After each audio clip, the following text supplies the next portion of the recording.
or baseball? Baseball. Baseball over Black History Month? Baseball. Why are you choosing that? What about black people? Because I don't like black people.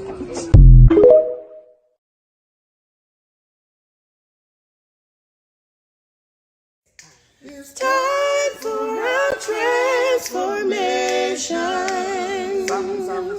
Absorb all this information. Brighter than the stars above you. Shine upon you like a full moon. Full moon.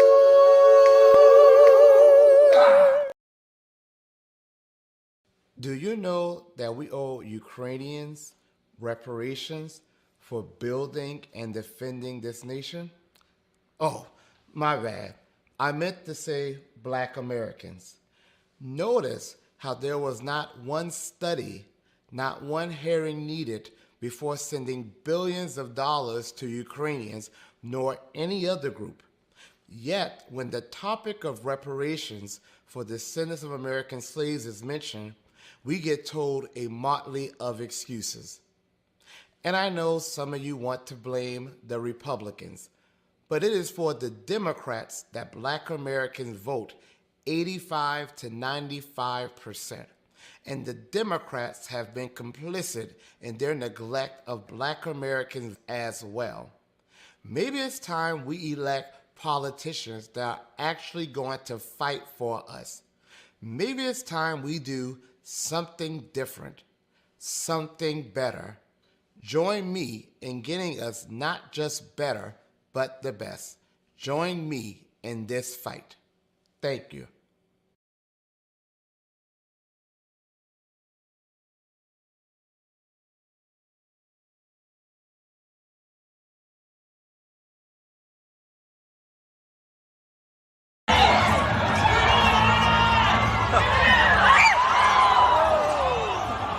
Lead us not into temptation, but deliver us.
Tired of being censored on social media? Join 6zeros.net.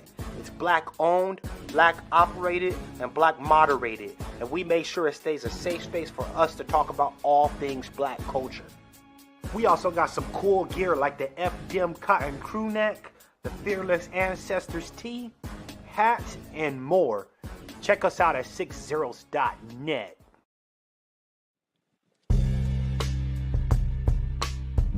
Hey girl, why are you so sad? I just got banned from Twitter again. Should have been on 6zeros.net. Ah.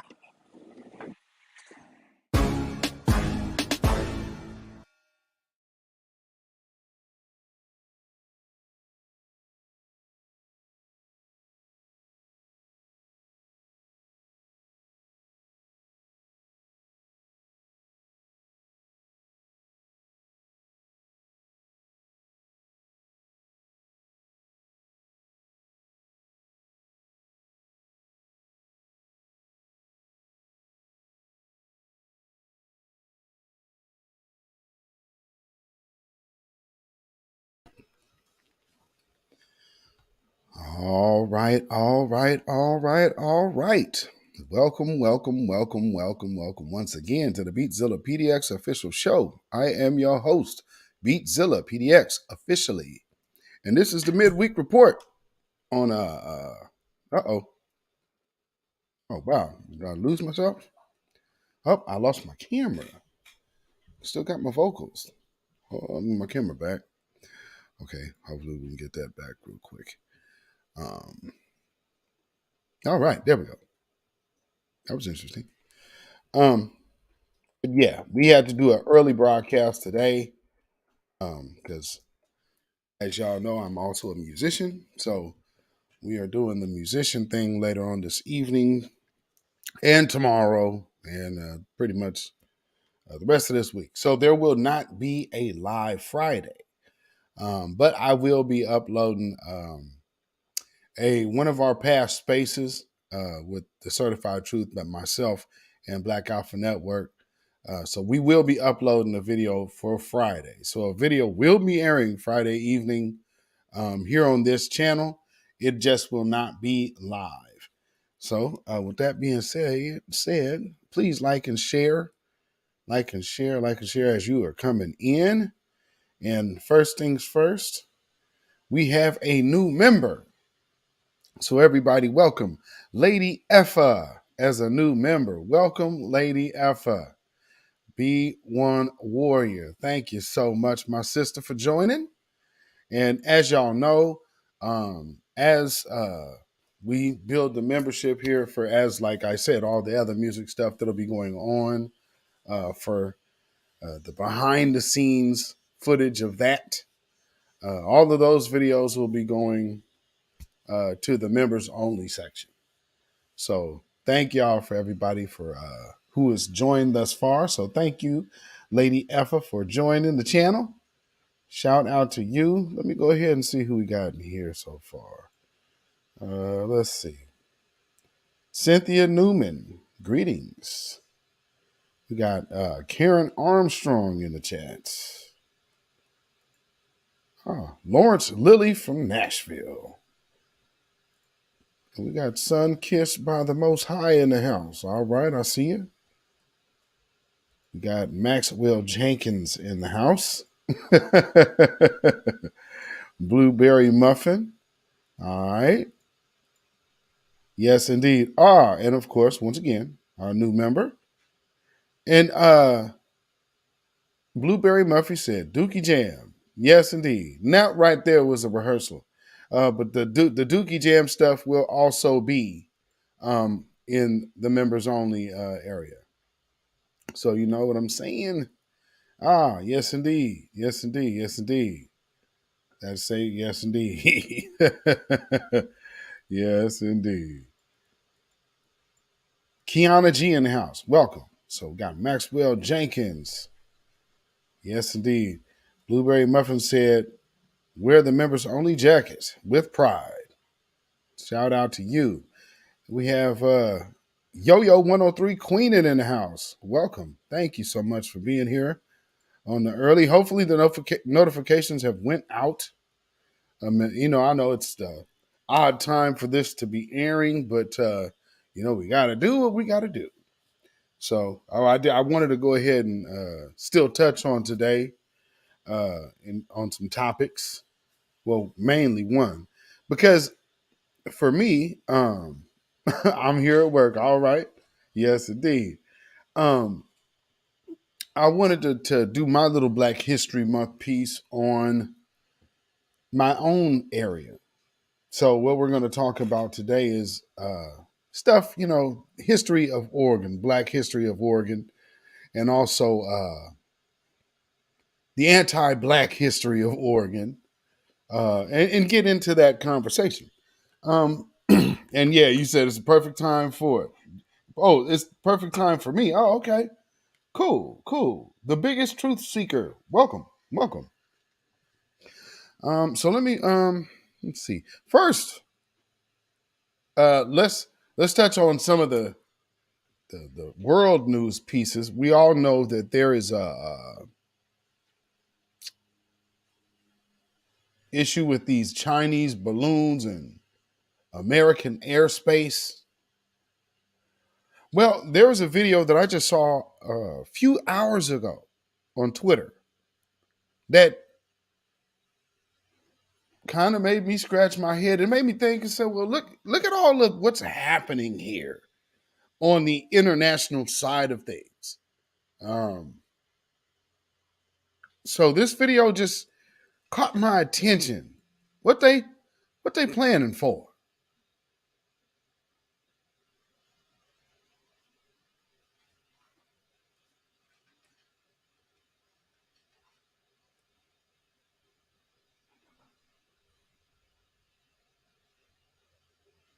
I got the sound off, but you could see what's happening.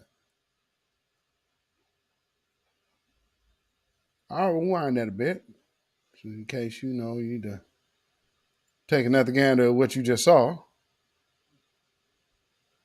Like I said, I'm just considering the fact that we're looking at China.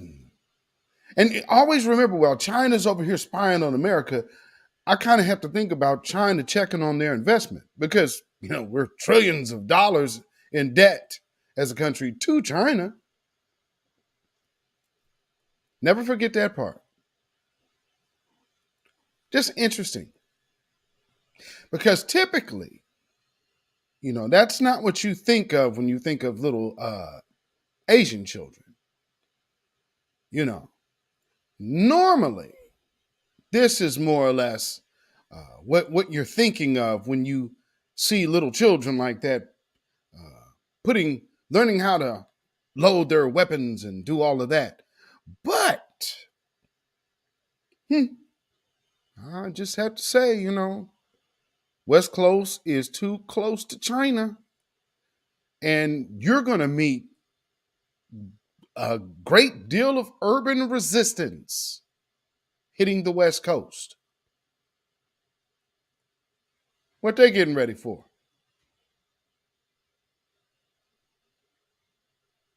Just things to consider. Just things to consider.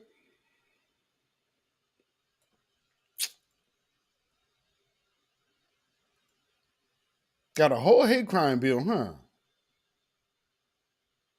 How is it that last year you got a hate crime bill, or what is that, 2001?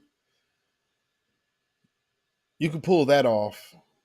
Black folks are attacking Asians. There's so much Asian hate in the Black community. And bam, wow. We have Asian upon Asian crime as it seems to be a growing statistic. Because once here again, there's a guy that hopped in a truck and started running people down in New York City. And they got a clear view of him. Look up, once again, not the usual suspect, but the normal protected suspect. Then there's another story. on this front. And this is also a story out of New York. This, we decided to put together a little piece. Since again, we don't do white women wipe out Wednesdays like we were doing them before. We will have to bring it back in a different, with a different song, of course, now. But we will come up with something in the future for that. But in the meantime, from time to time, we like to go ahead and just give you little certain pieces. So this particular one is not set to music. However, I can definitely give you the commentary of what you are witnessing. So, Project Leroy, what is going on? Cynthia Cynthia Newman said they started them early. Yeah, start them for what? Again, if y'all did not catch the intro, before I get to this video, let me play the very beginning of what how this broadcast started. So first, let me show you this. Or baseball. Baseball. Baseball over Black History Month? Baseball. Why are you choosing that? What about black people? Because I don't like black people.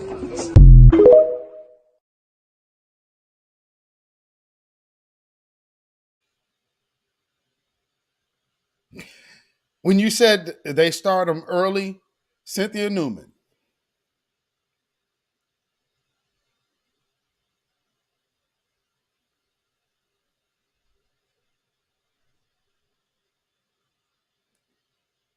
I mean, what can you say? Out of the mouth of babes comes the wisdom of the devil. Amaria in the house. Shout out to you. Shout out to you. Lord. So, like I said, the other story comes out of New York. The other story comes out of New York. Oh, but before I go there, I'll play you the second video that I played two videos at the beginning. So, like I said, there will not be a live Friday, but there will be a airing of a previous space of the Certified Truth. That's myself and brother Black Alpha Network, brother Alpha 6. So, so let me play a little taste and tidbit again. Shout out to our new channel member, Lady Effa. She just joined the channel this broadcast. And so she'll have access to things that we do on the musical side of things that will be in the members section. So a lot of that, all the stuff going on musically that goes up on this page will be there in the members only section. But this is how I also started the video. This was the second video I played for this broadcast. So check this out. It's time for our transformation. Absorb all this information. Brighter than the stars above you. Shine upon you like a full moon. Full moon.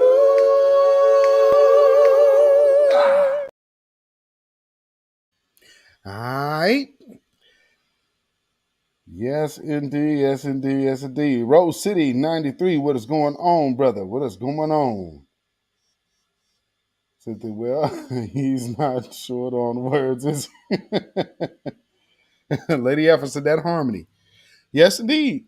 Yes, indeed. That is what we do. That is what we do. So the video I have to play is out of New York. Like I said, based in New York, rather, the stories. So you'll be able to see where we're going with this. And this little piece is called, well, first off, arrest Carolyn Bryant now. Yeah, see, and put her in front of a jury of us. But yeah, This is called Fire Up the Jet. Mm. Mm-hmm.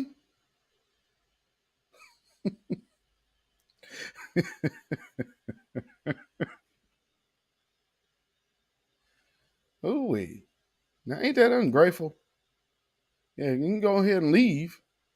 If you don't like it here, how dare you come here and complain about the homeless? What you can do is fire up the jet. My migrants drink all day. I mean, are you kidding? Mm. So they doing their thing and then gonna turn around and complain on American citizens. Do you see?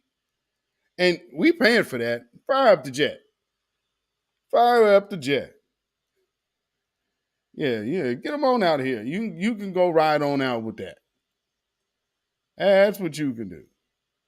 You need to get on up out of here. Let's get out. Because again, if you're not going to enjoy even being in this country, then perhaps it is time for you to head back to where you came from. Because that's extremely ungrateful. How you come here and start talking crap about the black folks, or not even black folks, who knows? I mean, they're talking about American citizen homeless in New York City. Who's that? We know who's mainly homeless out here, so I'm sure they are referring to a lot of black people. Don't you think, family? I think it would be a fair assessment. So that's what our tribute is to that story. Fire up the jet. You got American citizens sitting up here sleeping on the streets, and you got the nerve to complain about them in the country that they can't survive in while you coming in here over flooding it. Shout out Joe Biden and Kamala Harris, Nancy Pelosi, Chuck Schumer, all of you guys. This is your doing. Woohoo! Boy, we were sure enough winning. And just now think of all of those people who are complaining about Trump's wall. Not that I give a damn about Trump, but just put that in perspective. Yeah, we need that wall. We need. How you feel about the wall now? You getting flat busted. I mean, like, this is a straight bust out. Like, why wouldn't China be coming over here to see what's going on? You are selling their investment right up under them. Unless you're trying to get flood the zone with newer cattle.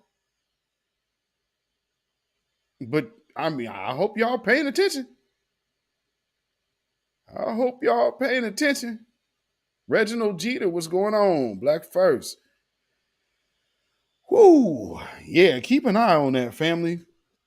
Because in the meantime, we have people amongst us that, it's so funny. They talk about us. Well, you guys on the internet and blah, blah, blah, blah. And there's this, hey, these guys on the internet who are from the smaller platforms to the larger platforms,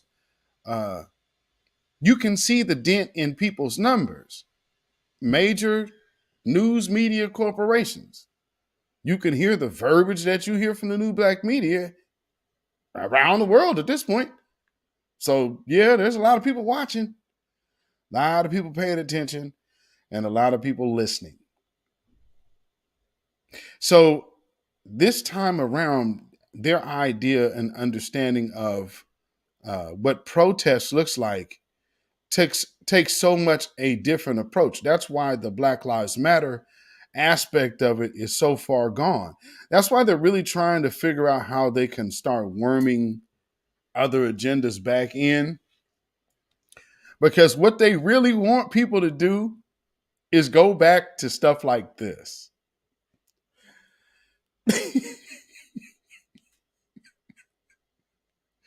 They want y'all doing this.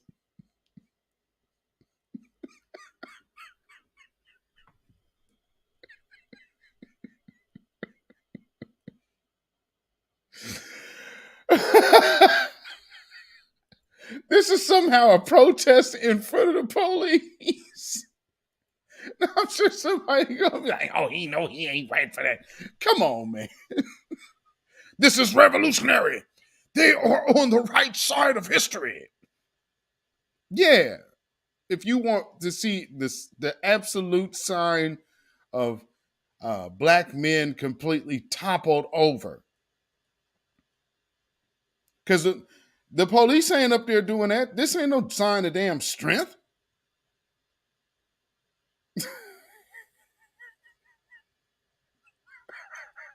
Oh my Lord. I'm sorry. I'm sorry, y'all. I just can't. If some of the if this is y'all group thing and how y'all getting down, hey man, more power to you. But oh, family. We just can't let anybody bring us back down to this. And then tell yourself that this somehow is empowering. Do you understand me? And this kind of culture, there's most definitely some other things tied to this kind of culture because you ain't doing all of this sober. I mean, this is they smoking on some lightning rods.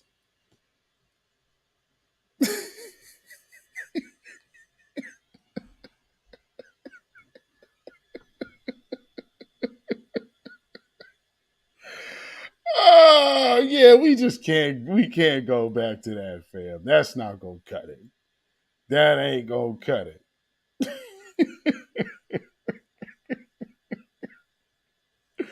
That's just not gonna damn cut it. You understand me? But I mean, just think about what they were telling us was the beckoning call of protest. That. Come on.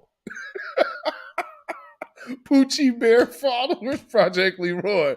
My brother Black Alpha Network in the house. What is going on, my brother? Oh, this ends here, Cynthia Newman. Facts. Yes, indeed. Because, I mean, this is ridiculous. We can't start going down. Come on, man. Nah. And I know people, hey, no. You got the police up there like this. So they over here standing stout on you, right? But you all over there popping your Gucci cat and the police over here just standing solid, just waiting for y'all to come across that line so they can take that club upside your head. You got to be kidding me, man. You have got to be kidding me. And then tell us that's the sign of strength. Ain't you, bitch? Come on, man. Yeah, no. Yeah, Maxwell Jenkins, no. Just no. Ridiculous. Especially, again, y'all see that video of that little kid I just played? No, you can't be messing around like that. And then you see them little Asian children. Come on, man. If you think you got time to play like that, you are fooling yourself. Chris MC. Oh my goodness. This is shameful. And again, a lot of them people, don't tend to be from here, but even still.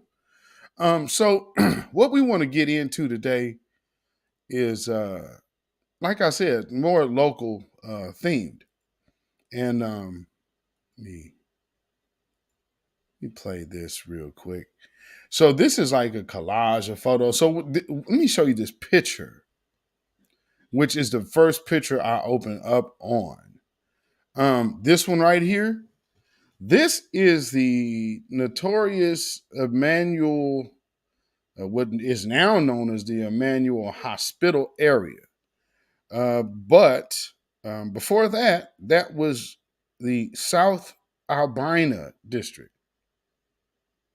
So as you can see, look at those big old spaces. That is a large, and if anybody that is watching this that's from Portland, just look at how much real estate you were looking at.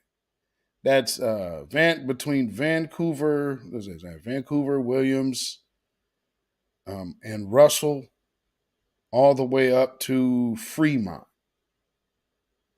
All of that whole territory. So what they did was they basically tore that up between the hospital that they said they needed it, and then the freeway. This was a thriving black neighborhood here in Portland, Oregon. And so this is how they you could just see, look at all that, how they tore it all down. And then you have a hospital sitting right in the middle, right? Why did you have to level everything else around it? You just leveled the whole neighborhood because all of that black wealth that was accumulated, they said, oh no, we don't want that. And then what they also had was a mapping system. So they knew where the zones were and everything was. And then these zones ended up becoming flourishing properties. And then all of a sudden, eminent domain came about. So if you see right where that, basically where that pink and yellow is on the left side of your screen, kind of like that quadrant in the middle, because there's a white, you see that white line going down the middle.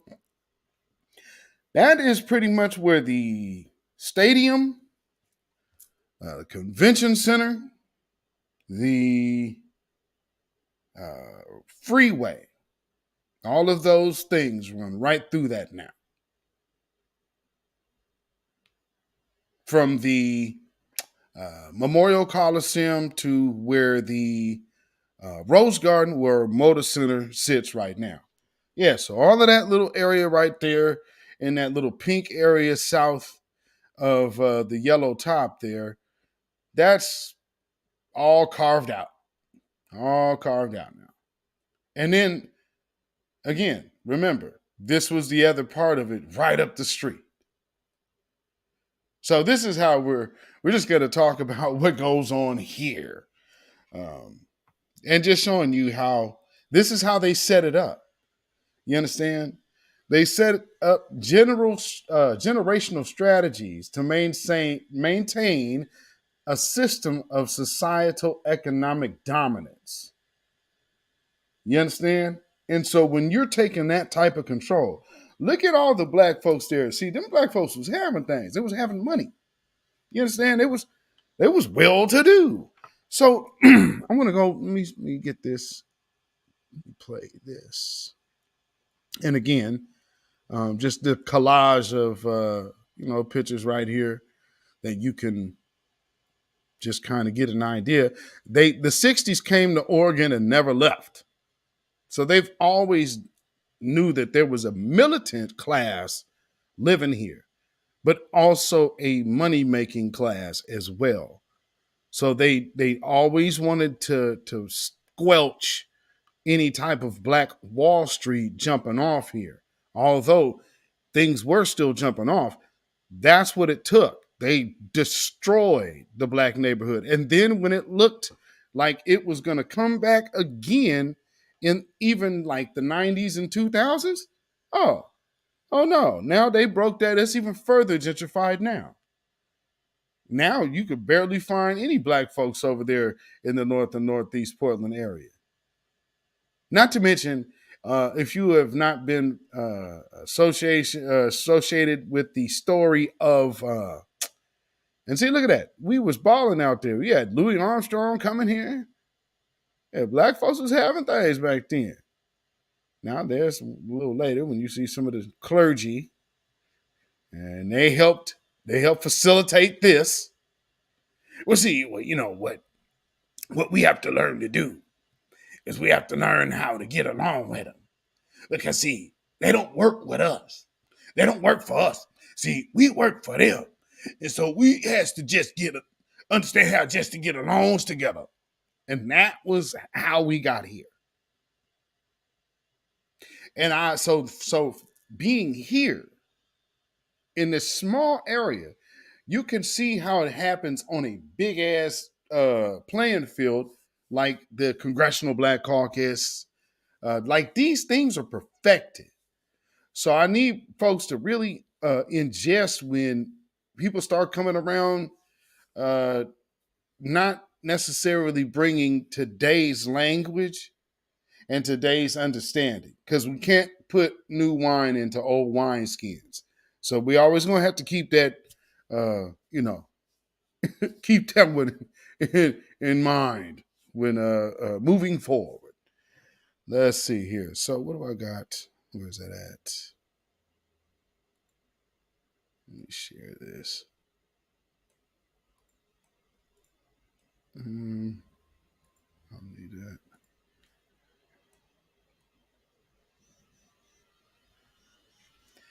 Well, they having something going on like crazy. Yeah, let me get this one. I keep getting like alerts. There's something going on in the city. Somebody like ran into a gas station or something in the city. Notice how that's happening often a little bit everywhere. So I don't know if that's, I don't know right now how I keep getting these crazy alerts. So I don't know if it's going to be something serious or if this is just like somebody ran into a gas station and something happened, or I'm not certain what the hell is going on, but I keep getting these weird alerts. So I don't believe it was a train because ain't no train station on Burnside. Miss Phoenix, welcome, welcome.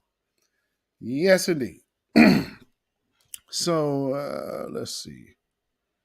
Let me get this on the screen.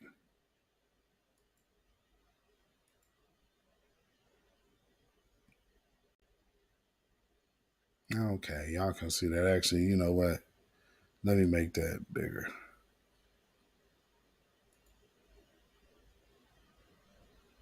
I'll make that bigger.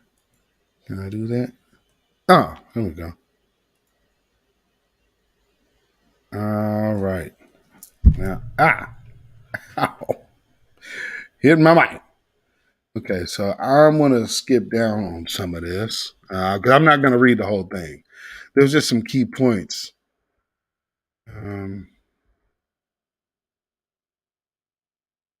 Okay, let me see. It says early contact and settlement. The first well-documented Black in Oregon is Marcus Lopius, a crew member of the American ship Lady Washington, captained by Robert Gray in 1788. He was added to the crew when the ship stopped at Cape Verde Islands. At the Cape Verde, and so ain't Cape Verdean? Ain't that Amber Rose? So yeah, so Africa. Okay, let's see. It's okay. It's off the Atlantic coast of Africa.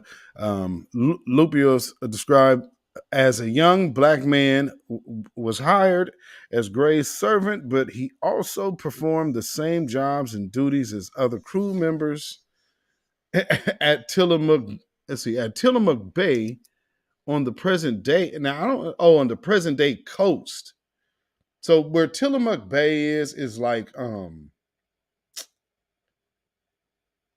so Tillamook Bay is kind of going south of Oregon, so kind of like it's right on the coast.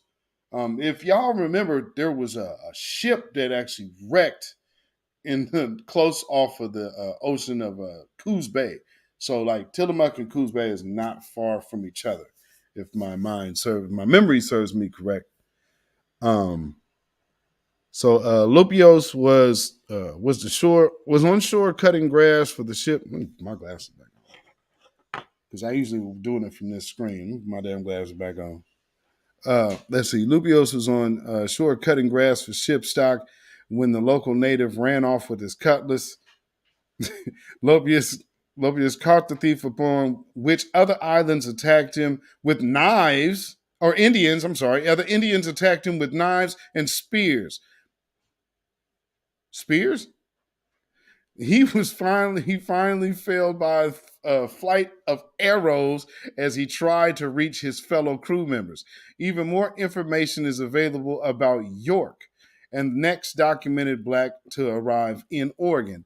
Which actually, the on that Clark Trail, the Lewis and Clark expedition, something else I found out about that. They actually had way more slaves on that Oregon Trail. So, like the game we played as children, they had a lot more slaves that they were using as security. they were using basically when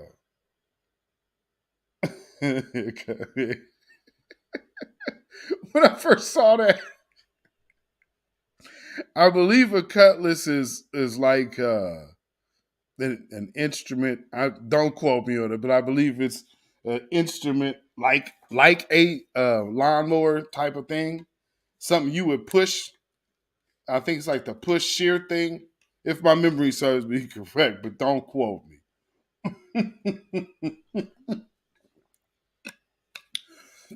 When I first saw that, that was funny. But you know, it's funny because we always see what they call Indians known for using arrows, not really spears. Um, let's see, arrows and hatchets. Spears. When I see spears, it's like, Oh, okay. Cutlass is a knife. Right on. Thank you, Maxwell Jenkins. Let's see, York. We already know about York. That is not what I was looking for. Let's see. He was also the first black person that some of the natives encountered had ever seen. Oh yeah, they always say York is the first, like the first dark man that the natives seen out here. I don't really believe that either.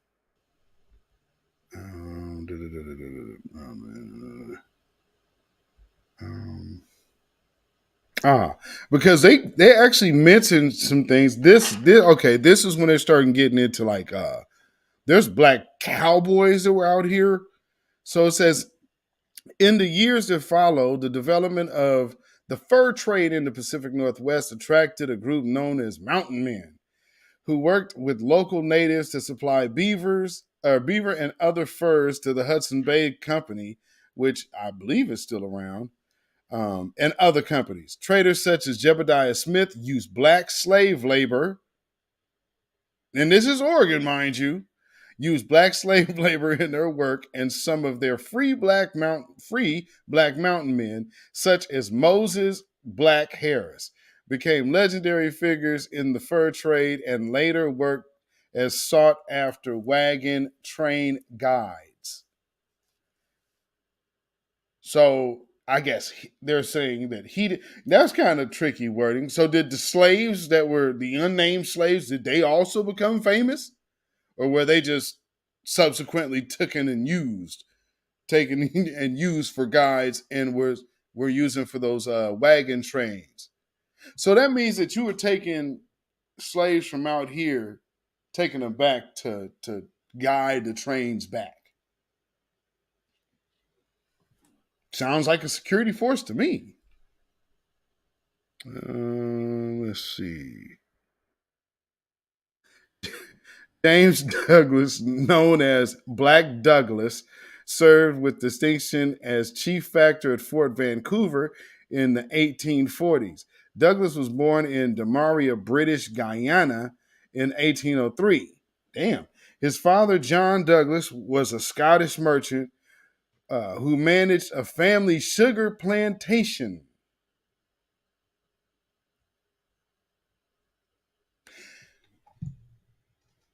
Now, what are we seeing here?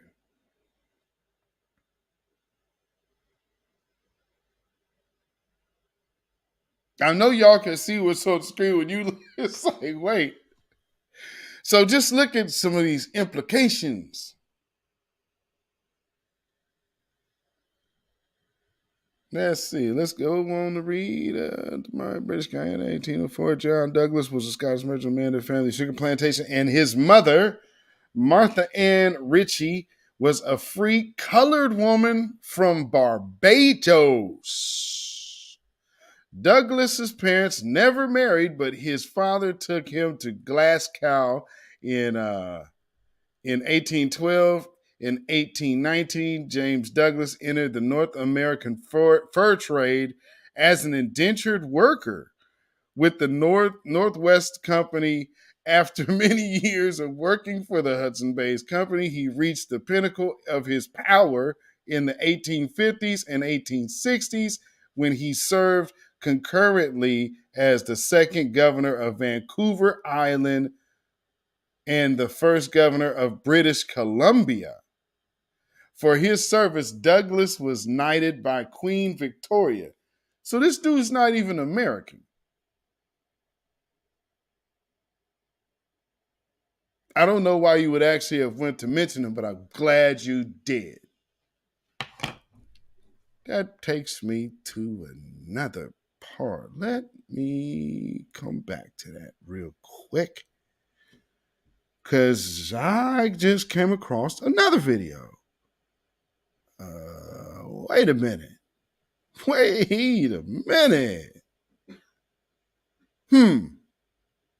And again, yeah, I think this is it. Another one of those TikTok videos of interesting questions. But what I just read to you is telling you about a black Caribbean enslaver in Oregon. You think black people deserve reparations for slavery? No. Why not? Because I just think not. You don't think we deserve any type of payment for all that free labor, the whippings, the lashings, the work? Nah, everything happened for a reason. So we should just let that skate. Yep.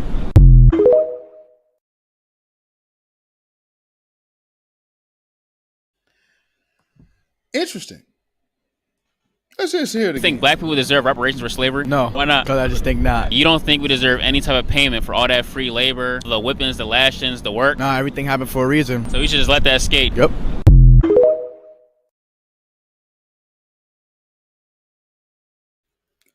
Wow.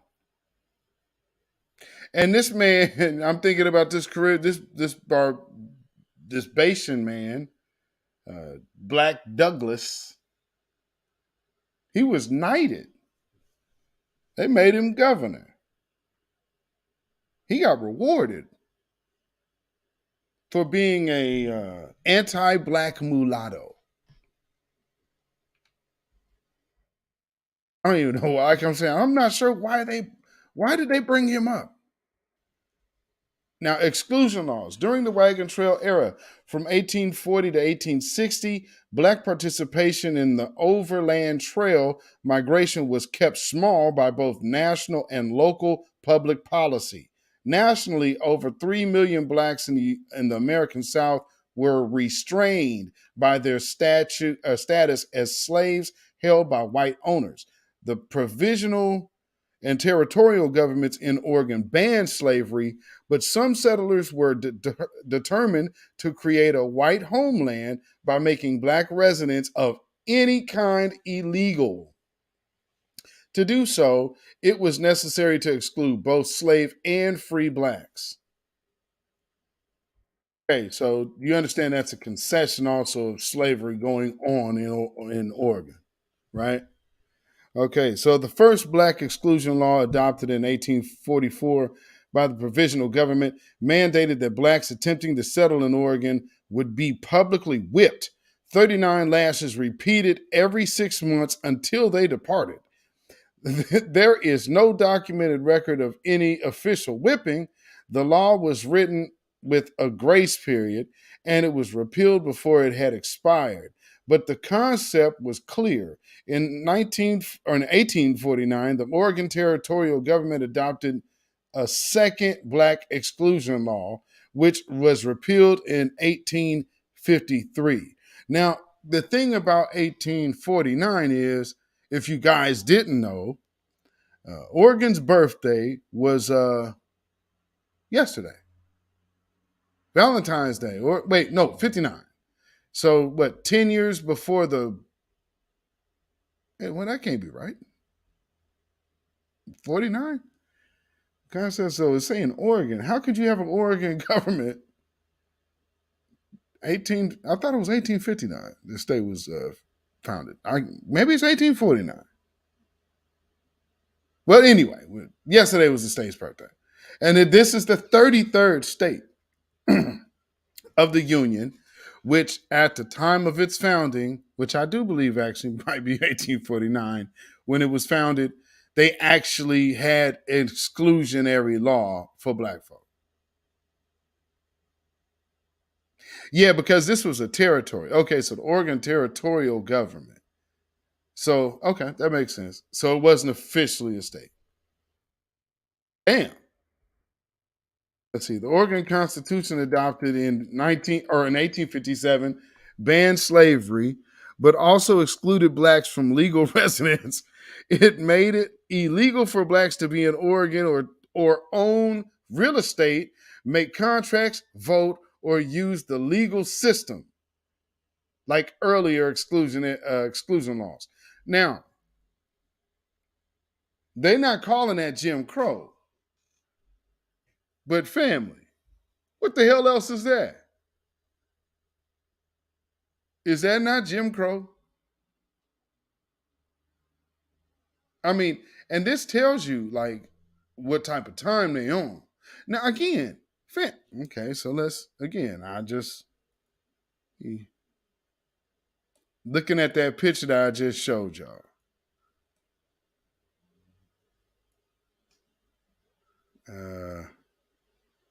So going from,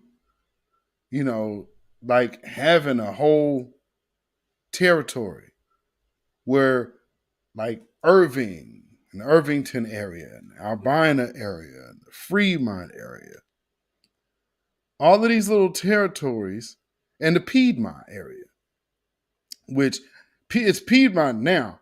It all was Albina. Like, so Albina was that big, and then to the left of that would be Vanport. Of course, Vanport was washed away. Brother Sage, what is going on? So, before there was a Hurricane Katrina, there was a Vanport here in Portland, Oregon that pretty much washed a large part of where the black community was living right on out. And they knew that the levees would break. Sound familiar? That's what I'm saying. See, they set up generation to generation of economic dominance. And they set up this system very strategically. Y'all see? Let's see. The Oregon Constitution adopted exclusion. Let's see. Oh, yeah, okay, we did do that. Oh, no. So the Oregon Constitution adopted in 1857 banned slavery, but also excluded. Yeah, we did go through that. Let's see. Like early exclusion laws, the constitutional ban, which took effect when Oregon became a state in 1859. Okay, I was right. Was not retroactive, which meant it did not apply to blacks who were legally in Oregon before the ban was adopted. So they say. There were several periods between 1840 and 1860 when blacks could establish legal residence in Oregon for about 4 years before the adoption of the 1844 ban. For about 4 years after the repeal of 1844 law, and before the adoption of the 1849 law, and about 6 years after the repeal of the 1849 law, and before the constitutional ban of 1859, during those 20 years, therefore, there were more years when it was legal for blacks to reside in Oregon than it was illegal. I guess you're really kind of going for semantics, ain't you? I mean, the fact of the matter is that it was done to begin with,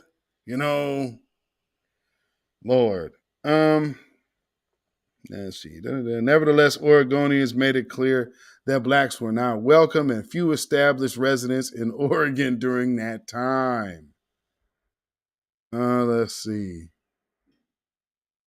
Oh, now here's the next part. The great impact of the exclusion laws was not in how many blacks were whipped, sent out of the state, or stopped at the state line, but in their deterrent effect on potential black immigrants.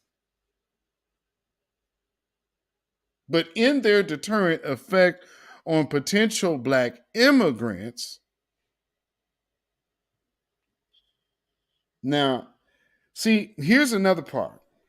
Now, look at what we're talking about right there. Black immigrants, because these people were not granted citizenship.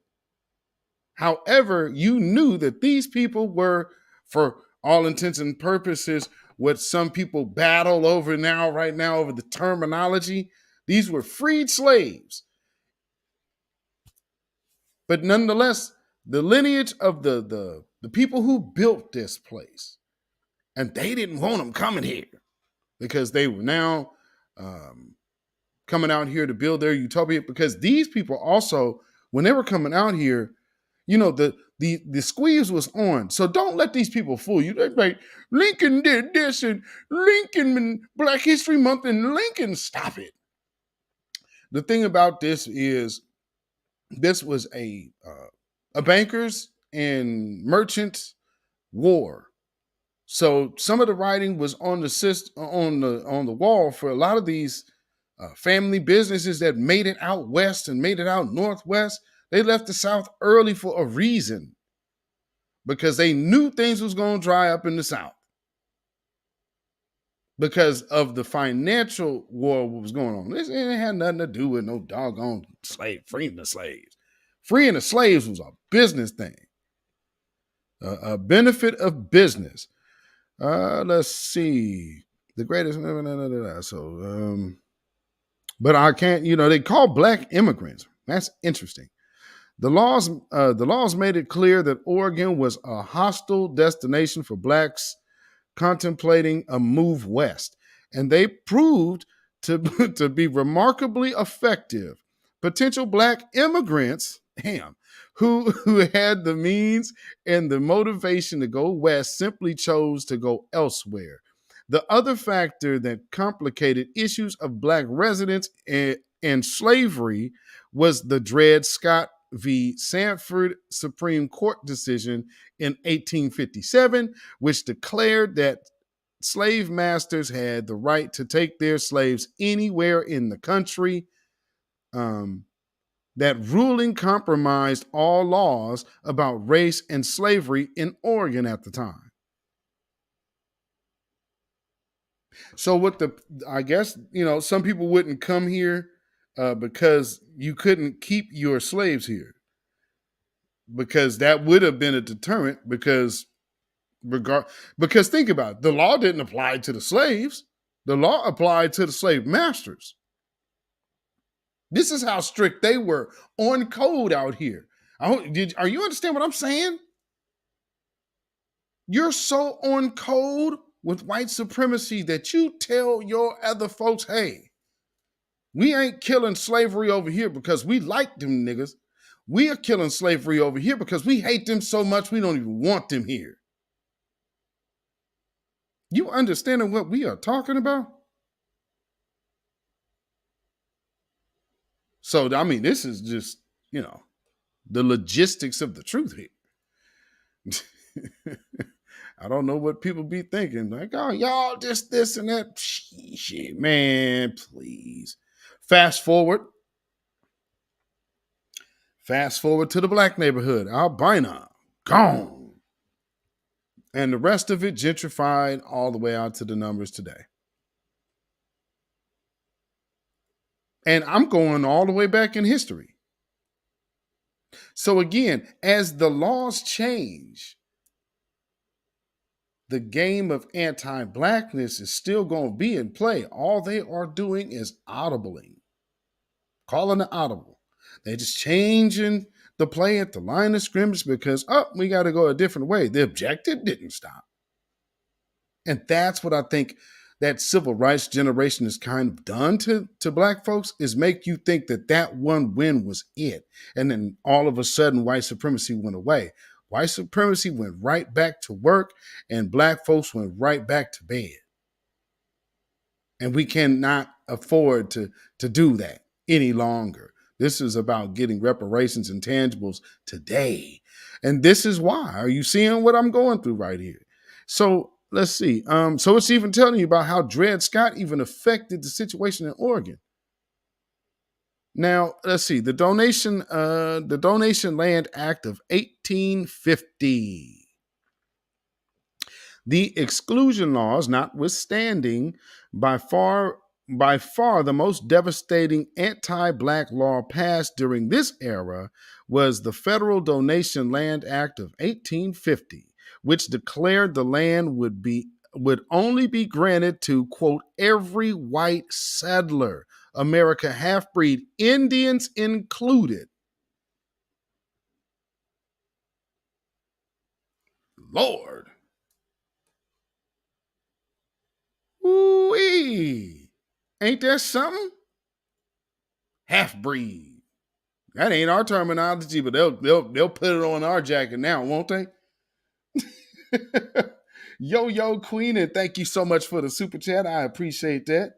Very good Black history lesson about the Northwest that I never knew about. Beatzilla, thank you so much. Yo Queenin, Yo 103 Queenin. My bad for messing up your name. Shout out to you. Peace, power, blessings, and protection be up on you and yours. Thank you for your contribution to this broadcast. Shout out to you. I appreciate that. And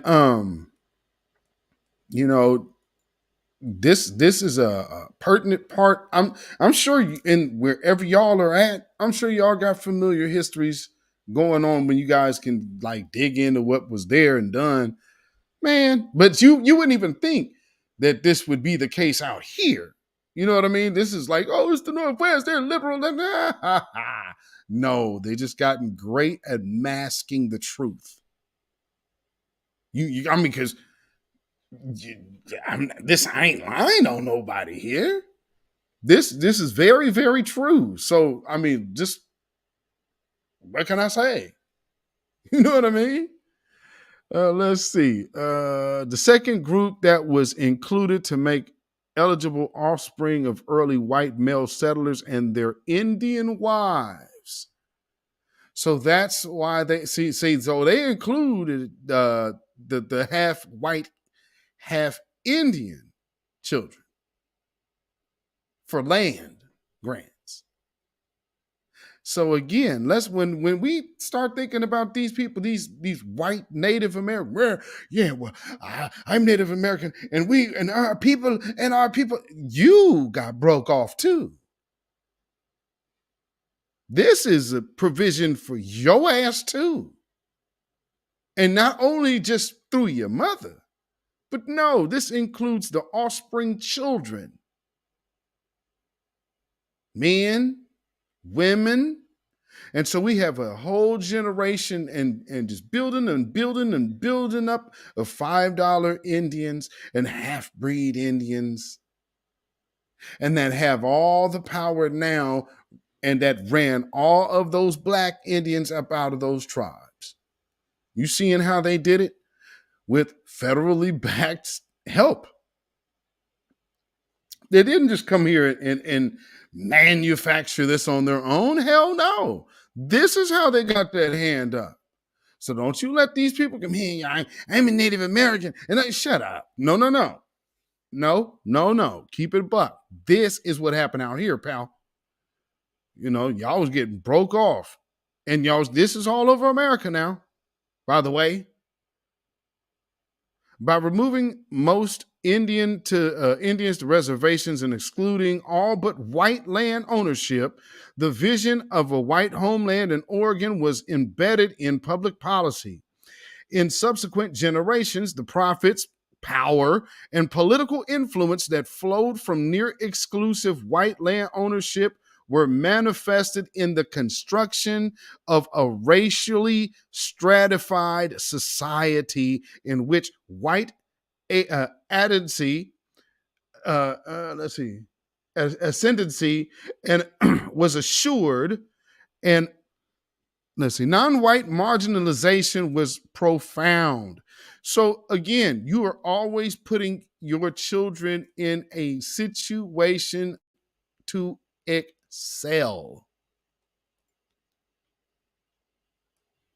Now, what I just described to you was exactly what the title is today: setting up generational strategies to maintain a system of societal economic dominance. And what I just read to you, it pretty much sums it up right here in this phrase. This is what they are doing. This is what they have done.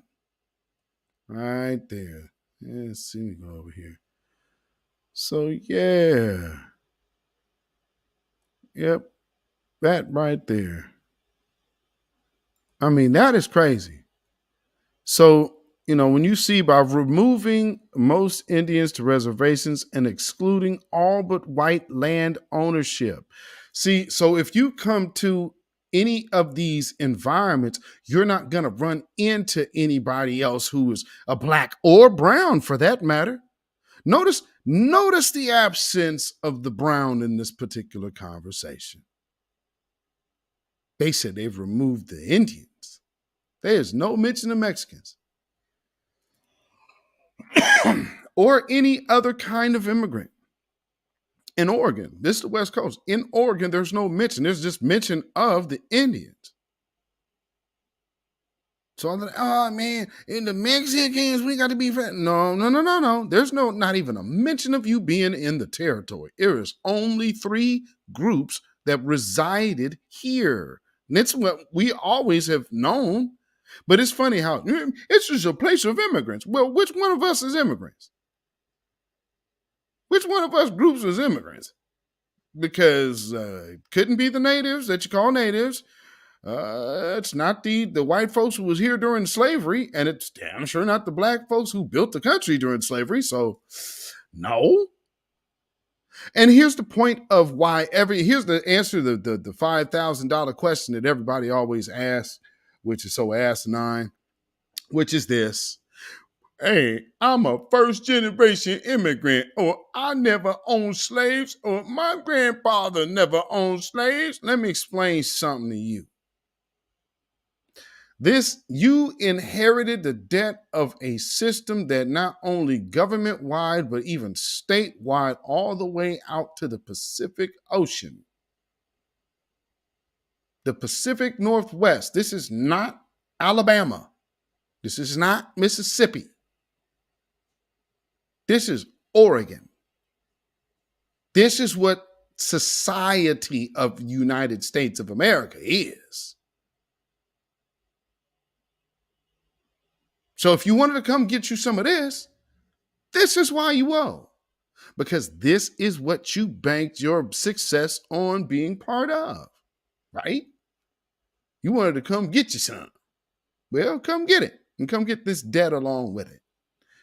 Because what they were able to do, they were able to build generational control mechanisms for the profits and the power and the political influence. And had near exclusive white land ownership. So even if you want to go there and start a business, who are you getting any business done with?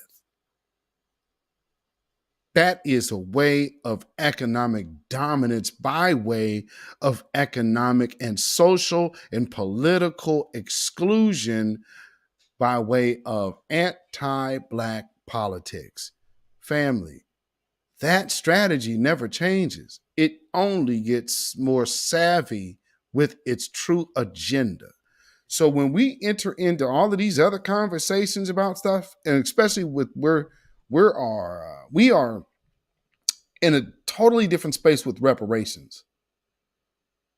This is the time to pay attention to the conversations you have, but understand the histories of why you're having them. And this shows you that they maintained a system, and they maintain it till this day. So don't let nobody tell you that it didn't work, because Oregon is the 33rd state of the union. Out of a state, they always big into numbers, and this state is 33. Look at how they treat black folks here.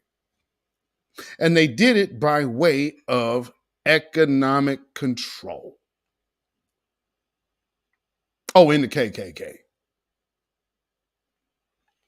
To understand later patterns of political, economic, and social inequality in Oregon, it is necessary to be aware of these early examples of race-based public policy that benefited only the state's white population. There is no other group walking the face of the earth that fits this category. We're talking about in a state. Or was Oregon not founded by black slaves?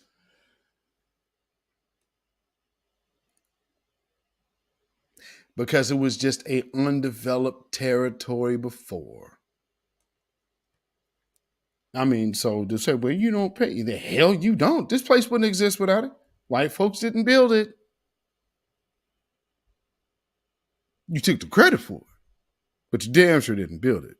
And then you got your slaves up out of here, and then it washes away the history of what was even going on here. So you don't even have to give credit because you weren't going to give credit to them in the first place. But now there's no written history of them even being there except for what we can salvage up through records and our, the people who do the deep digging in the libraries of Congress and whatnot. So think about that. The Civil War years and beyond. Let's see. Let me go over this real quick, because that's what I pretty much wanted to get to, is that fact of that system being fully established and in place. But let's look at the post-Civil War real quick. During the Civil War, during the Civil War, 1861 to 1865, the Oregon legislature approved additional anti-black prohibitions. Damn. Including a black poll tax in 1862. The state also prohibited whites from marrying not only blacks, but also Chinese, South Pacific Islanders, and any persons with more than half Indian parentage. Wow, with more than half. Okay, so you have to have one white parent if you were an Indian and could make it in. So that also actually kind of tell you, look at how they were working, because look at how some of these other groups act. Doesn't that kind of give you some insight on why they were literally incentivized? This is incentivized buffer class anti-blackness. This is legal incentivized anti-blackness. No swirling. Right. You could, and so what is this telling you? You want to come here, you better look for the closest white man to get with. And that's why it prohibited white people from marrying not only blacks, but also the Chinese. So you see why they be coming over here like, oh, the white man. Oh, now, so think about them Africans. Oh boy, they burn their whole village down over a white man. But it gives you some understanding on just the psychological damage that these people have done, not just on us, but on other groups, so much so that all they see is, well, man, let's wake up and be anti-black. Because at least maybe they'll deal with us a little bit. Shh. Man, system of dominance. Generational system of dominance. That's what I'm trying to get through to y'all today. I hope y'all liking this. Let's see. Let me go down here. Let's see. The law on the books until till the 1950s also punished the person who performed any such marriage ceremonies with a fine and prison. Like the exclusion and land laws, the most powerful effect of such laws was the message they sent that Oregon was a place where only whites were welcome. Liberal, and look how liberal they try to act now. That just means you're better liars. Because you can look at the Oregon State Legislature, and that'll be very telling. In spite of this hostile environment, a small number of blacks immigrated to the immigrated.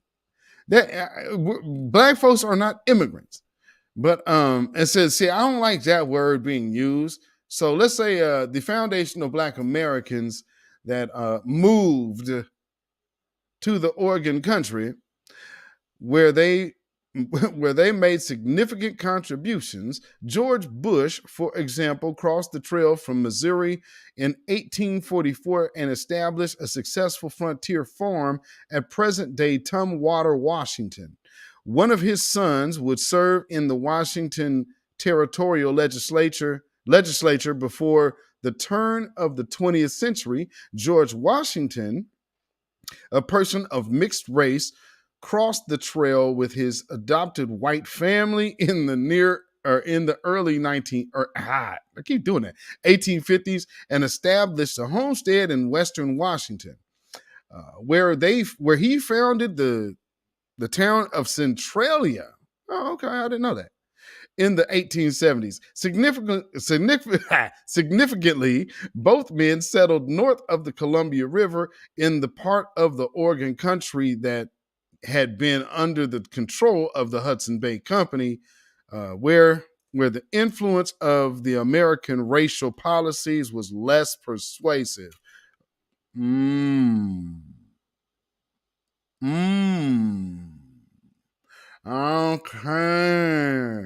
Okay. That makes sense. So down there in Centralia, they was a little more liberal with the swirling. So I guess if you wanted to, and it makes sense too, because think of the Chitlin Circuit. So that makes a lot of sense. Get your popping, man, your thing on with the white woman out there. You got to go up to Washington to be accepted with going out with white women and stuff. Wow. In general, the hostile climate continued to retard the immigration.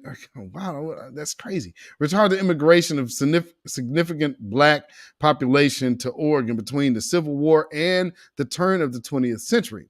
And the status and security of those already in the state remained questionable.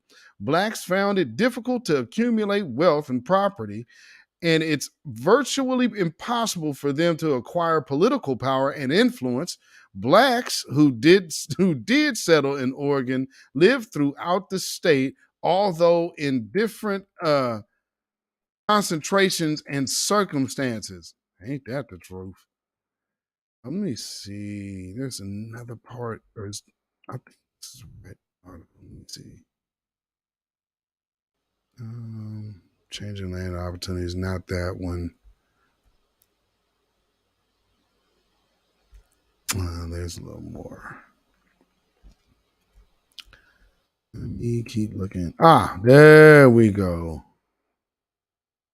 Okay, that's what I wanted to get to.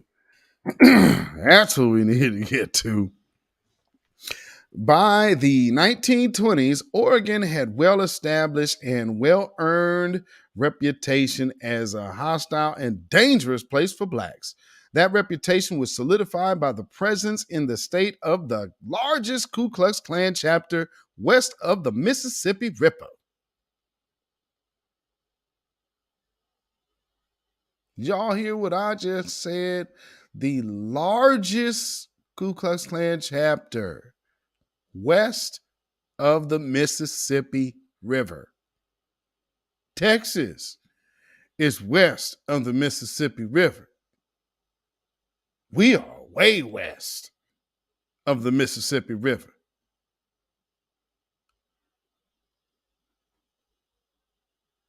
I mean, that's a big chapter to beat out all them states. That tell you what type of time these folks was on, don't it? Don't get off the train in Oregon, said my grandparents. only in Portland. Utah is west too. Oh yeah, Utah and Idaho. Mm-hmm. Yeah, Idaho. See, they just don't have the open reputation. Washington too, yeah. And Oregon, man.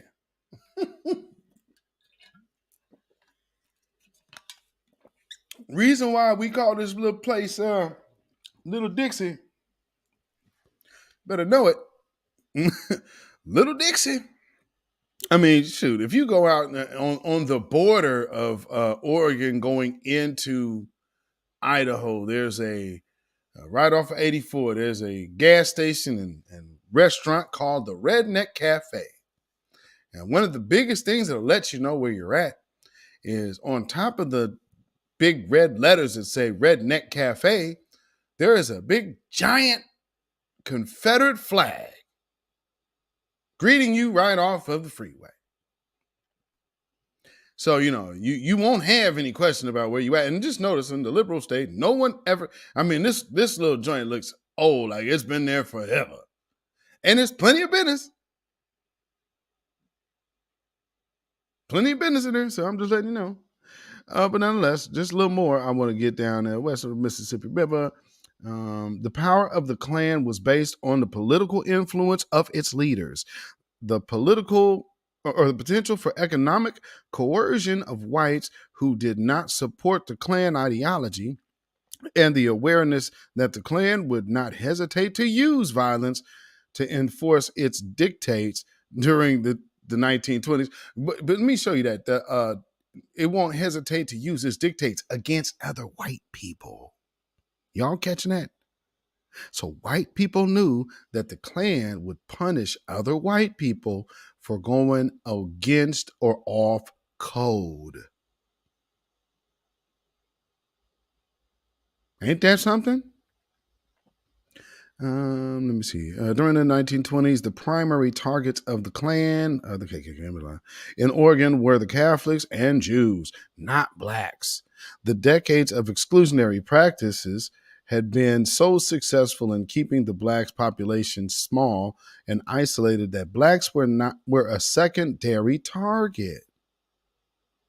Kind of makes things that happen in media look a little different when you consider they were heavy at the Catholics and the Jews. Two influential groups, very, just noticeable. They've rose to great power today. Very interesting. Still, the Klan was a visible and intimidating force in Oregon, politics and society, and it was not uncommon for KKK members to parade through city streets in full regalia, displays that were often followed by torchlit rallies and public cross burnings. Walter Pierce was the elected governor in 1923 with KKK support.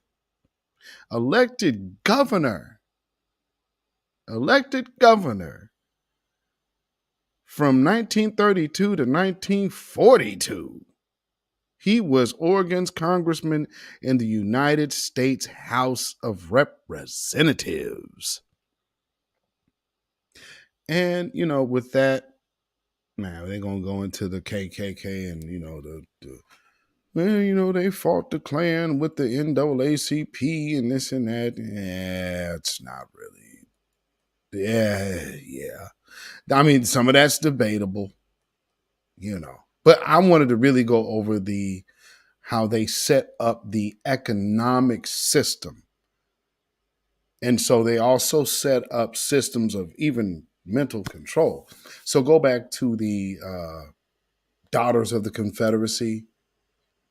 They are the ones who are responsible for the curriculum and how they even got into influencing the Department of Education and got their hands on it. So that's a complete system down to education, economics, political control, and even social control.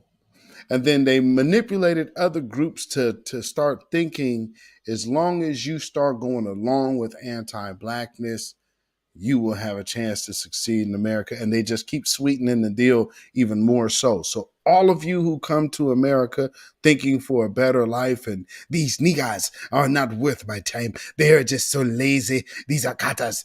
Well, let me tell you something. You also owe. I would stay where you was at. So once again, for all of those migrants that are coming here that don't necessarily belong here, we say, fire up the jet. So again, family, this wasn't going to be a long broadcast anyway. This was going to be the short and sweet joint because I got things to do. But I hope y'all enjoyed this broadcast. And again, remember, this is why we are delineating. You think black people deserve reparations for slavery? No. Why not? Because I just think not. You don't think we deserve any type of payment for all that free labor, the whippings, the lashings, the work? Nah, everything happened for a reason. So we should just let that skate. Yep.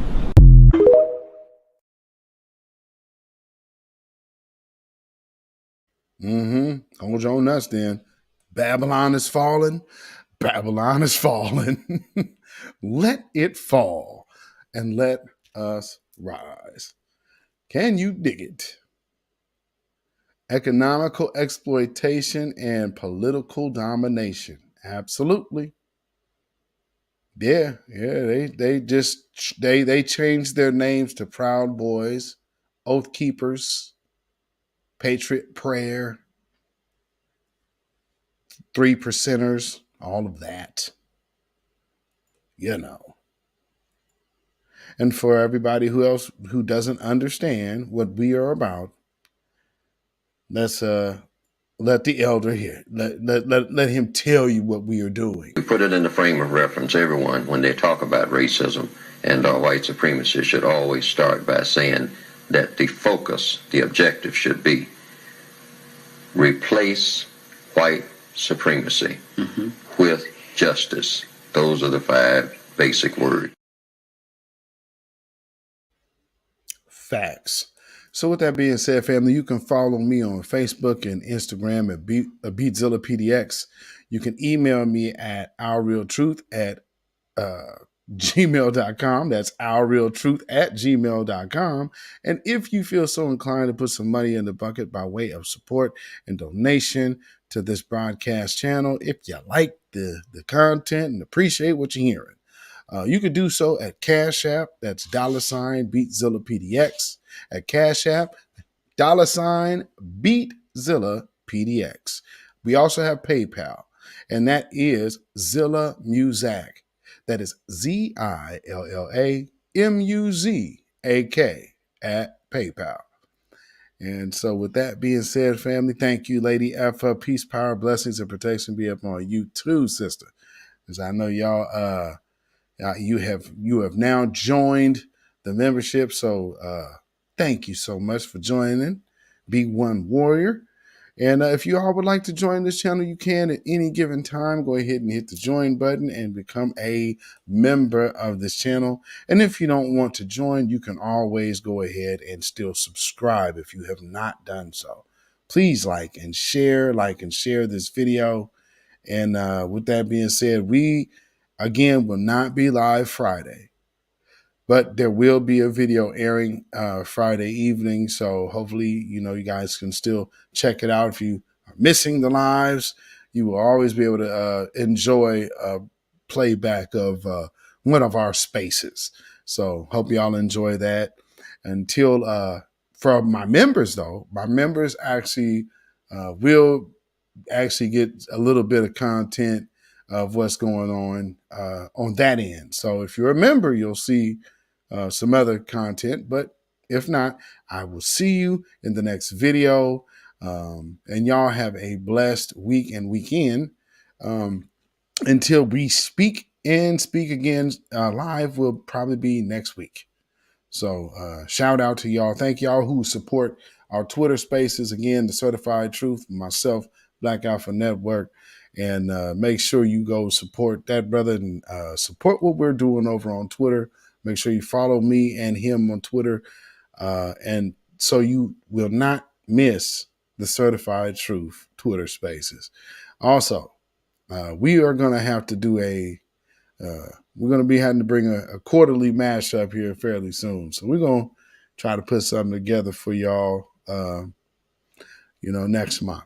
So with that being said, y'all have a blessed one. Stay vigilant, stay black, stay alive. Black first, black first, black first. Shalom, y'all.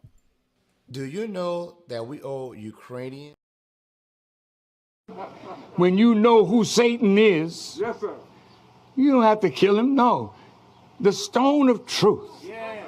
See, that's what you throw. Yes, right.